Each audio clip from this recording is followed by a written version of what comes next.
आज हम इस कहानी में आपको स्ट्रेस को कम करने का रहस्य बताएंगे। शहर के बाहरी हिस्से में मल्टीनेशनल कंपनी में काम करने वाले एक सेल्स मैनेजर अपनी पत्नी और 2 बच्चों के साथ रहते थे। वह रोज सुबह काम पर निकल जाते और देर शाम को घर लौटते। एक बार कुछ चोरों ने मैनेजर के घर में चोरी करने का मन बनाया। चोरी करने के 2-4 दिन पहले से ही वे उनके घर के आसपास चक्कर लगाने लगे और उनकी गतिविधियों पर नजर रखने लगे। एक दिन चोरों ने एक अजीब सी चीज देखी। मैनेजर साहब जब शाम को घर लौटे तो वह घर में घुसने से पहले बगीचे में लगे आम के पेड़ के पास जाकर खड़े हो गए। उसके बाद उन्होंने अपने बैग में से एक एक करके कुछ निकाला और पेड़ में कहीं डाल दिया। चूंकि उनकी पीठ चोरों की तरफ थी, इसलिए वे ठीक से देख नहीं पाए कि आखिर मैनेजर ने क्या निकाला और कहाँ डाला। उन्होंने सोचा कि जरूर मैनेजर ने वहाँ कोई कीमती चीज या पैसे छुपाए होंगे। मैनेजर के अंदर जाते ही चोर थोड़ा और अंधेरा होने का इंतजार करने लगे और जब उन्हें तसल्ली हो गई कि मैनेजर साहब खा पीकर सो गए हैं, तो वो धीरे से बाउंड्री कूदकर उनके घर में दाखिल हुए।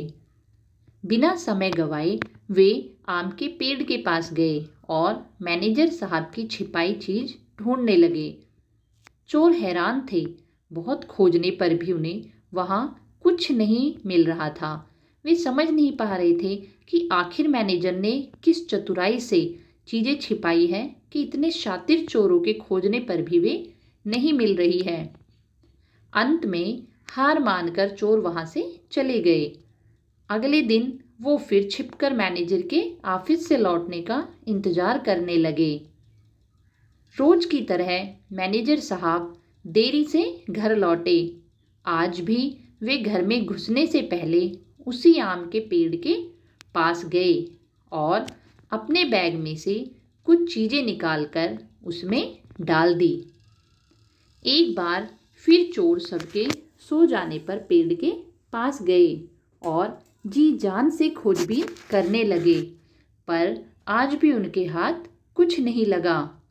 अब चोरों को कीमती सामान से अधिक यह जानने की जिज्ञासा होने लगी कि आखिर वो मैनेजर किस तरह से चीजों को छिपाता है कि लाख ढूंढने पर भी वो हमें नहीं मिलती।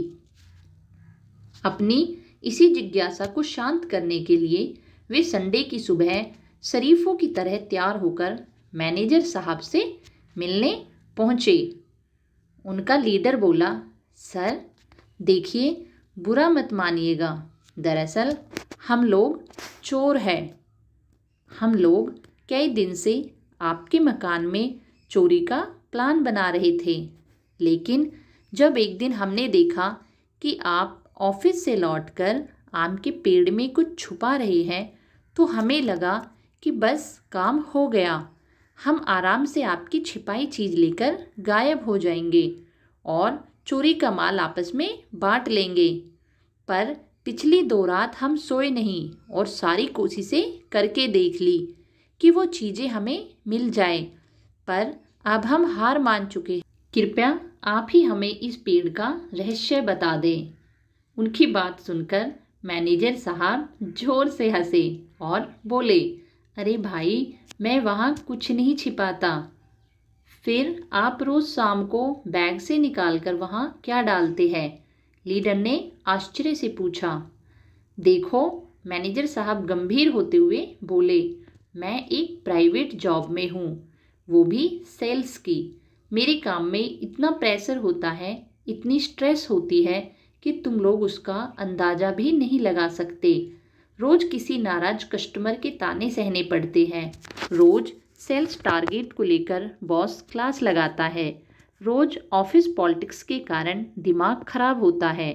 मैं नहीं चाहता कि इन सब नेगेटिव बातों का असर मेरे प्यारे बच्चों और परिवार पर पड़े।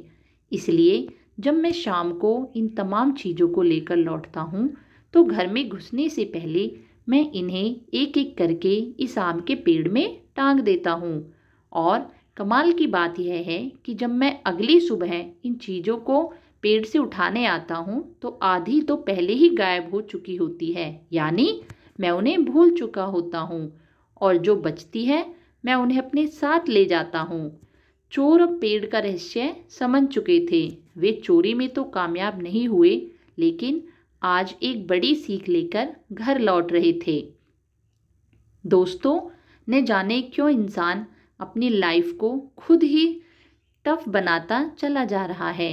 पहले के लोग जहाँ सुख सुविधाओं के कम होने पर भी खुश रहते थे, टेंशन फ्री रहते थे, आज सब कुछ होने पर भी हम एक स्ट्रेसफुल लाइफ जी रहे हैं।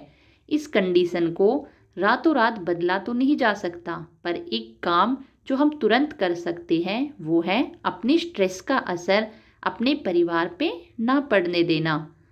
आपने कई बार सुना भी होगा, ऑफिस को ऑफिस में रहने दो, घर मत लाओ। शायद पेड़ का ही रहस्य आपको इस बातों को अमल करने में मदद करे। तो चलिए अपने आप से एक वादा करिए कि आज से आप भी बाहर की टेंशन को घर में एंटर नहीं करने देंगे और ना ही उसका असर अपने बिहेवियर पर आने देंगे। आज से आप भी अपनी नेगेटिविटी को घर से बाहर कहीं टाँक आएंगे। आप सभी का बहुत बहुत धन्यवाद जो आपने अपना कीमती समय निकाल कर हमारी कहानी को ध्यानपूर्वक सुना। अगर आपको हमारी कहानी पसंद आए तो प्लीज़ हमें लाइक करें, सब्सक्राइब करें। हम ऐसी कहानियाँ आपके लिए रोज़ लाते रहेंगे। हमें आशा है कि आप हमें सब्सक्राइब ज़रूर करेंगे। धन्यवाद।